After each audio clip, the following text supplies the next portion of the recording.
Good morning students. आज अपने करने जा रहे हैं वाच्य। तो सबसे पहले देखें वाच्य कहते किसे हैं। वाच्य का अर्थ होता है जो कहा गया हो, जो कहा गया हो या बोलने का विषय, बोलने का विषय। वाच्य अर्थात क्रिया के जिस रूप से यह पता चले कि क्रिया का मुख्य बिंदु क्या है, कर्ता है या कर्म है। अर्थात क्रिया जो है वो किस रूप पर आधारित है, उसका मुख्य आधार क्या है, क्रिया है या कर्ता है या कर्म है, ये ध्यान में रखना है। तो मैं यहाँ सबसे पहले परिभाषा लिख देती हूँ। वाच्य की परिभाषा, परिभाषा क्या होगी? क्रिया के जिस रूप से यह पता चले कि क्रिया का मुख्य या केंद्र बिंदु क्या है।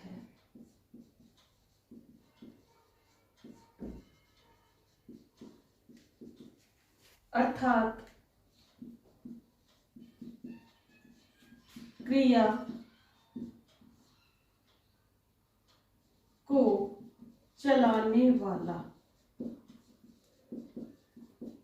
कर्ता है या कर्म है, ये ध्यान में रखना है कि क्रिया किसके अनुसार परिवर्तित हो रही है, कर्ता के अनुसार या कर्म के अनुसार। तो वाच्य ये वही वाच्य हैं जो मैंने आपको बताए थे वाक्य के अंतर्गत कि वाक्य के 3 भेद होते हैं। 3 भेद में से एक भेद था क्रिया के अनुसार, क्रिया के आधार पर। क्रिया के आधार पर 2 भेद बताए थे मैंने आपको। कौन कौन से?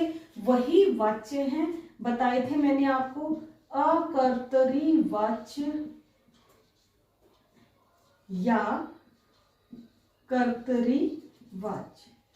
2 भेद बताए थे। वाच्य के कितने भेद होते हैं? कर्तरी वाच्य और अकर्तरी वाच्य। अकर्तरी वाच्य के आगे फिर से 2 भेद मैंने आपको बताए थे। कौन कौन से? कर्म वाच्य और भाव वाच्य। सबसे पहले अपन करेंगे कर्तरी वाच्य प्रधान वाक्य। तो वाच्य का पहला भेद कर्तरी वाच्य। कर्तरी वाच्य में क्या होगा? जिन वाक्यों में कर्ता की प्रधानता हो, कर्ता की प्रधानता हो। मैं यहाँ स्टार लगाकर लिख रही हूं, अच्छी तरह से समझ में आ जाएगा। नंबर 1 कि क्रिया जो है कर्ता के अनुसार बदलेगी, क्रिया कर्ता के अनुसार बदलेगी। ठीक है, नंबर 1 अच्छी तरह से नोट कर लेना है, क्रियाकर्ता के अनुसार बदलेगी। नंबर 2 कर्तरी वाच्य वाक्यों में क्रिया सकर्मक भी हो सकती है और अकर्मक भी हो सकती है। दोनों क्रियाएं होंगी। ठीक है, कौन कौन सी? अकर्मक भी और सकर्मक भी। नंबर 3 कर्ता या तो बिना विभक्ति के होगा, या तो बिना विभक्ति के होगा, इसके साथ कर्ता के साथ विभक्ति नहीं होगी, या फिर कर्ता के साथ ने विभक्ति जुड़ी रहेगी, ने विभक्ति का प्रयोग होगा। ये ध्यान में रखना है कि कर्तरी वाच्यों में 3 चीजें आपको अच्छी तरह से ध्यान रखनी है, कभी भी नहीं भूलोगे। कौन कौन सी? क्रिया जो है वो कर्ता के अनुसार बदलेगी। दूसरा, कर्तृवाच्य वाक्य में क्रिया सकर्मक भी होगी, अकर्मक भी होगी। कर्ता या तो बिना विभक्ति के होगा या फिर कर्ता के साथ ने विभक्ति आएगी। उदाहरण देखिए, राम पुस्तक पढ़ता है, पढ़ता है।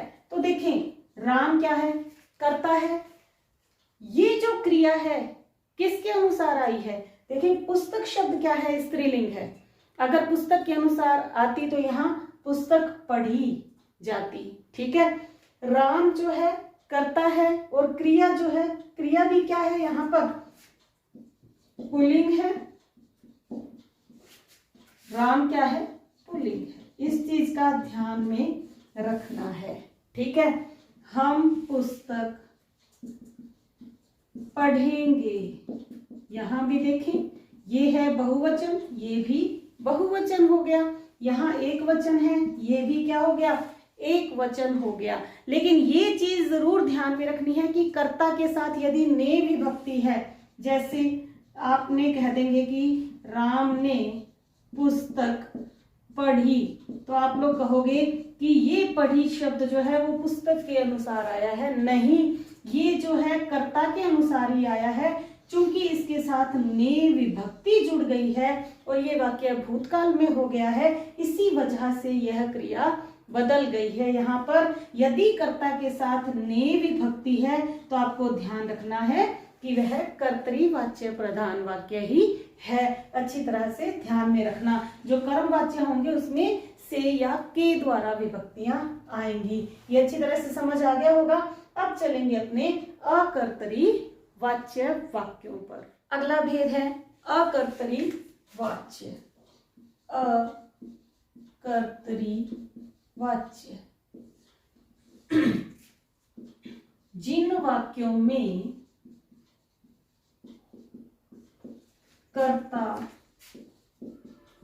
गौण हो या लुप्त हो, कर्ता हो ही ना, वे वाक्य कौन क्या कहलाते हैं, अकर्तरी। या तो उसमें गौण हो, मुख्य ना हो, या फिर हो ही ना कर्ता, वे वाक्य कौन से कहलाएंगे, अकर्तरी वाच्य वाक्य कहलाएंगे। इसके दो भेद होते हैं, कौन कौन से, कर्मवाच्य और भाववाच्य। सबसे पहले हम करेंगे कर्मवाच्य, ठीक है। तो कर्मवाच्य में क्या होगा, कर्ता की प्रधानता नहीं होगी, किसकी प्रधानता होगी, कर्म में कर्म की प्रधानता होगी। तो मैं परिभाषा लिख देती हूं, जिन वाक्यों में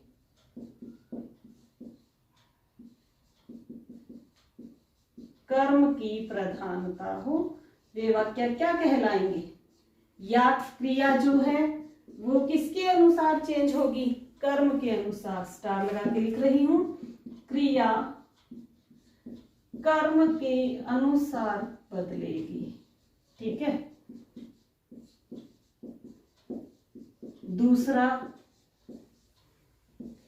दूसरा ये है कि कर्ता के बाद से अथवा के द्वारा,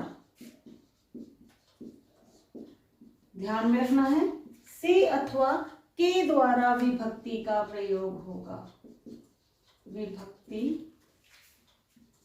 का प्रयोग होगा, ठीक है।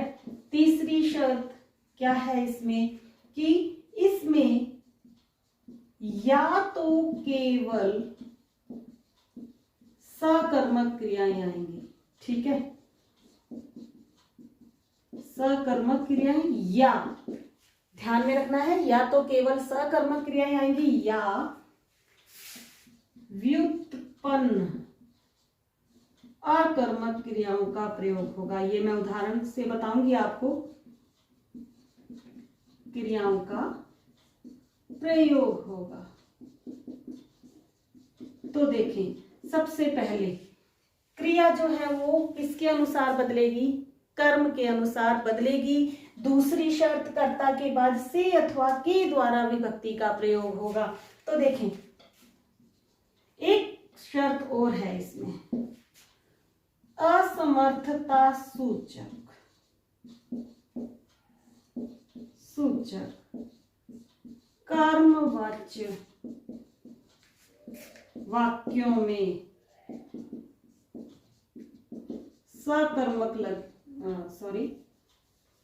भी सकर्मक क्रिया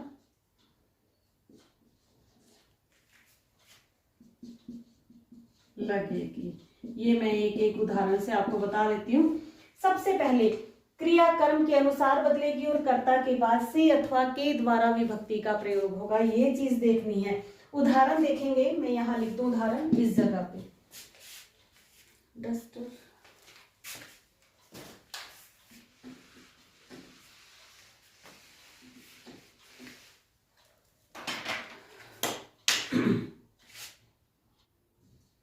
रामचरितमानस तुलसी दास द्वारा रचित है। ठीक है, क्रिया किसके अनुसार बदल रही है? कर्म के अनुसार बदल रही है। दूसरा देखें, पुस्तक राम के द्वारा पढ़ी जाती है। यहां ध्यान में रखना है, अगर राम ने पुस्तक पढ़ी तो वह क्या होगा? कर्तरीवाच्य है, और पुस्तक राम के द्वारा पढ़ी जाती है तो क्या होगा?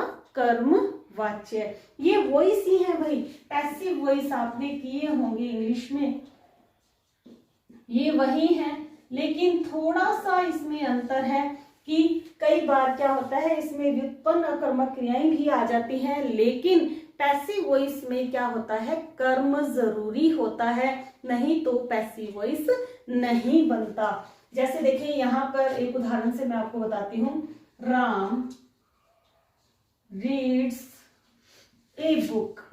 ठीक है, ये एक्टिव वॉइस है, इसको पैसिव वॉइस में बदलेंगे तो क्या होगा? A book is read by Ram. तो देखें, ये चीज आपको ध्यान देना है कि पैसिव वॉइस में कर्म होना जरूरी है, ऑब्जेक्ट का होना जरूरी है, लेकिन हिंदी में ऐसा नहीं है, थोड़ा सा अंतर है। इस चीज को अच्छी तरह से, है ये पैसिव वॉइस ही, वाच्य वॉइस एक ही चीज है, थोड़ा सा अंतर है हिंदी में और इंग्लिश में, इस चीज का ध्यान रखना है। अब चलेंगे आगे, उदाहरण इसका दे रही हूं मैं आपको कि इन चीजों के क्या उदाहरण। तो देखिए, सबसे पहले मैंने इसका तो उदाहरण दे दिया के द्वारा, मैं फिर से दे रही हूं। देखें, पत्र राम के द्वारा लिखा गया। ध्यान रखना है कि पत्र राम के द्वारा लिखा गया, तो पत्र क्या है? कर्म है। ठीक है, के द्वारा आ गया इसमें, और पत्र के अनुसार ही क्या हुई है? क्रिया बदल गई है। ठीक है, यहाँ पर राम, एक बार देखें कि यहाँ पर राम है, भाई राम भी पुल्लिंग है तो क्रिया भी क्या है? पुल्लिंग आई हुई है, तो मैं यहाँ पे क्या कर देती हूँ? सीता कर देती हूँ। तो भी यहाँ पर स्त्रीलिंग आ गया, लेकिन फिर भी क्या है? क्रिया वो की वही है। तो ये ध्यान में रखना है कि क्रिया जो है, ये क्रिया जो है वो किसके अनुसार बदली है? इसके अनुसार। और पत्र क्या है? कर्म है, कर्म के अनुसार बदली है। दूसरा देखें कि इसमें या तो केवल सकर्मक क्रियाएं, सकर्मक क्रिया होना जरूरी है, या फिर व्युत्पन्न अकर्मक क्रियाओं का प्रयोग होगा। ये ध्यान रखना, व्युत्पन्न अकर्मक जो कि सकर्मक क्रियाओं से ही निकल कर आती हैं। जैसे देखें, दरवाजा, राम ने दरवाजा खोल दिया। ठीक है, तो देखें, इसे अगर मैं लिखूं कि दरवाजा खुल गया, खुल गया। अब खोलना क्या है? खोलना क्रिया है, और खुलना, खुलना क्या है?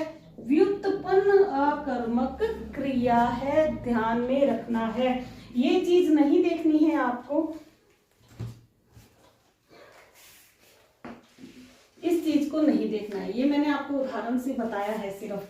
अगर आ जाए दरवाजा खुल गया, ठीक है। एक और उदाहरण देखें, ये व्युत्पन्न अकर्मक क्रियाओं के उदाहरण है।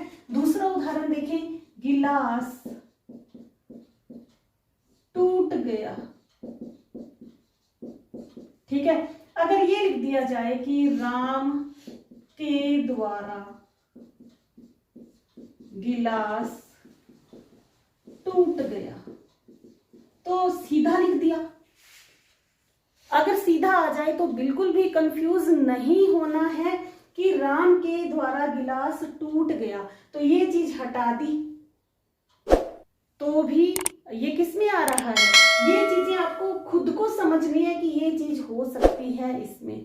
ठीक है, दरवाजा राम के द्वारा खोला गया, समझ गए। अगर सीधा आ गया कि दरवाजा खुल गया तो भी ये किस में आएंगे, कर्मवाच्यों में ही आएंगे। ये ध्यान में रखना है अच्छी तरह से। आगे उदाहरण देखिए, असमर्थता सूचक कर्मवाच्य वाक्यों में भी सकर्मक क्रिया लगेगी। ये चीज अच्छी तरह से पढ़ो पहले, क्योंकि ये कहाँ कंफ्यूज हो गए आप, भाववाच्य में और कर्मवाच्य में। यही चीज कंफ्यूज कर देती है कि इन दोनों में अंतर क्या है। असमर्थता सूचक कर्मवाच्य वाक्यों में इस चीज को ध्यान रखना है, कर्मवाच्य वाक्यों में, कि यानी कि कोई वाक्य असमर्थता वाला है। ठीक है, जैसे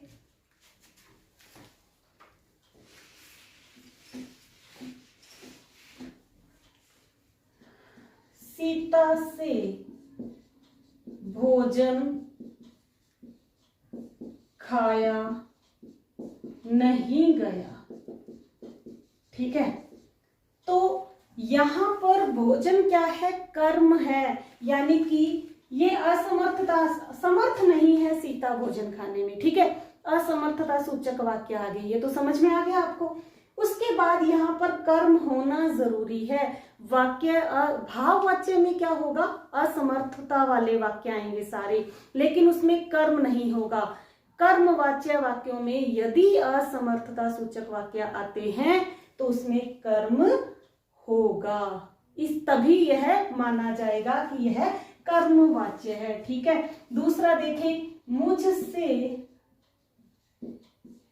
यह दृश्य नहीं देखा जाएगा, तो असमर्थता सूचक वाक्य है, दिख रहा है ये। ठीक है, से का प्रयोग हुआ है, यहां भी हुआ है, यहां भी हुआ है। उसके बाद कर्म यहां आया है, तो ये कौन सा वाक्य हो जाएगा, कर्मवाच्य हो जाएगा। कर्मवाच्य अच्छी तरह से समझ में आ गया। एक बार जब भाववाच्य करवाऊंगी तब आपको मैं ये दोबारा समझा दूंगी। तो अब अपने करेंगे भाववाच्य में देखेंगे कि सबसे पहले शर्तें कौन कौन सी हैं। कौन कौन सी हैं, नंबर 1, भाववाच्य में क्रिया का कथ्य बिंदु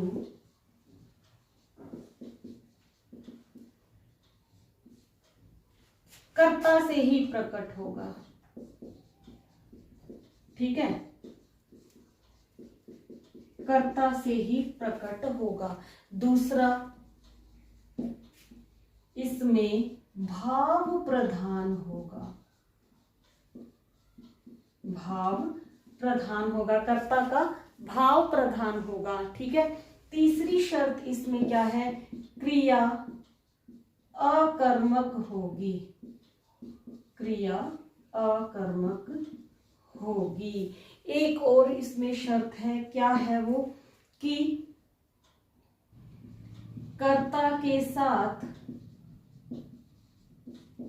से या के द्वारा विभक्ति आएगी। ठीक है, अब आप कहोगे कि कर्मवाच्य में भी तो यही विभक्तियां थी।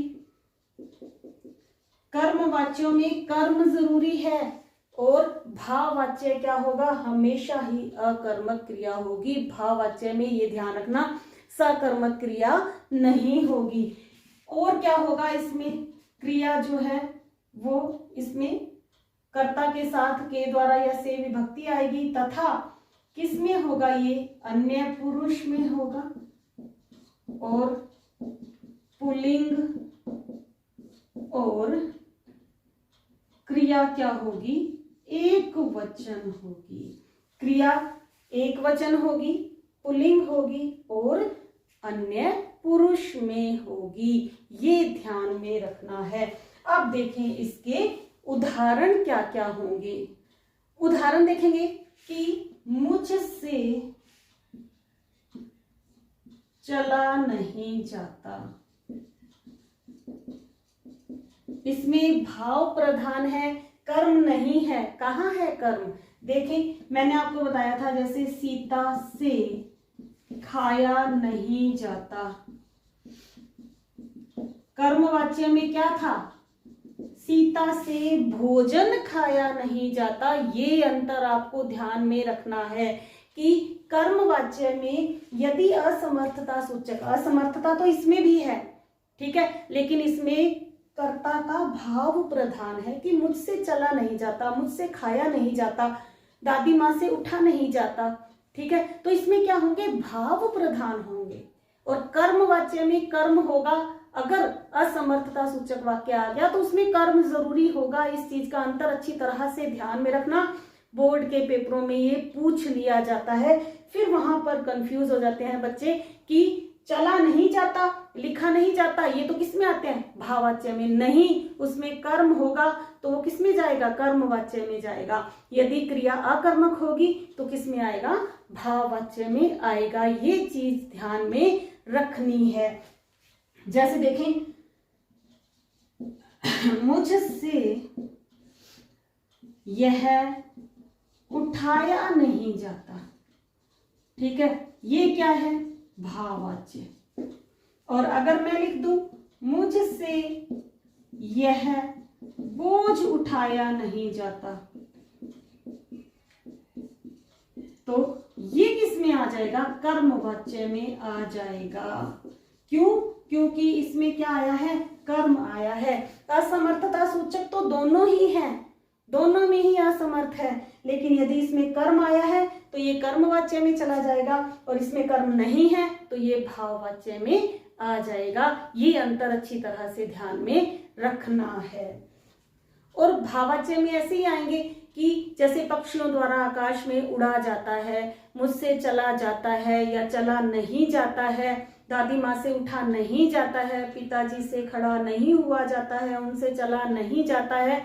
इस तरह के सारे वाक्य जिसमें क्रिया अकर्मक होगी और क्रिया एक वचन होगी, पुल्लिंग होगी, अन्य पुरुष में होगी, तो वहां पर क्या होगा, भाववाच्य होगा। तो अब मैं आपको तीनों के ही यहाँ पर अच्छी तरह से थोड़ी थोड़ी शॉर्ट ट्रिक्स भी बता देती हूँ, ताकि आपको अच्छी तरह से तीनों में अंतर पता चल जाए। तो देखें, कर्तृवाच्य, कर्मवाच्य और भाववाच्य, तीनों में अंतर क्या होगा। कर्तृवाच्य में क्रिया कर्ता के अनुसार बदलेगी, ठीक है, कर्ता के अनुसार बदलेगी, ठीक है। इसमें कर्ता के साथ ने विभक्ति आएगी, ठीक है। और कर्मवाच्य में क्या था, से या के द्वारा विभक्ति, ठीक है। इसमें सकर्मक और अकर्मक दोनों क्रियाएं आ जाएंगी, ठीक है। कर्मवाच्य में क्या होगा, या तो सकर्मक क्रिया होगी या फिर व्युत्पन्न अकर्मक क्रियाएं हो सकती हैं, ठीक है। और असमर्थता सूचक कर्मवाच्य वाक्य इसमें होंगे। और भाववाच्य में क्या होगा, क्रिया क्या है, हमेशा अकर्मक होगी।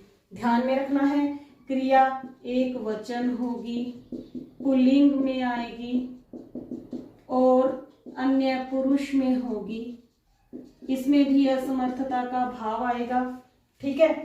तो ये चीजें आपको तीनों में अंतर आपको ध्यान में रखना है।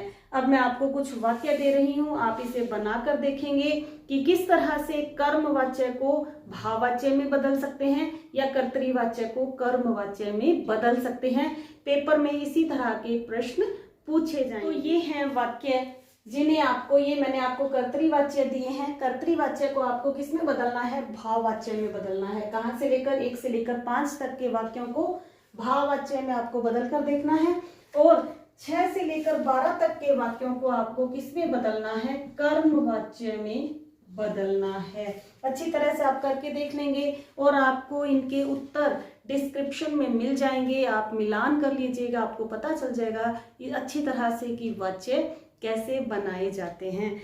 तो अब अपना रह गया तीसरा टॉपिक, रचना के आधार पर वाक्य। मिलेंगे अगली वीडियो में, बने रहिए मेरे साथ। Thank you, have a nice day.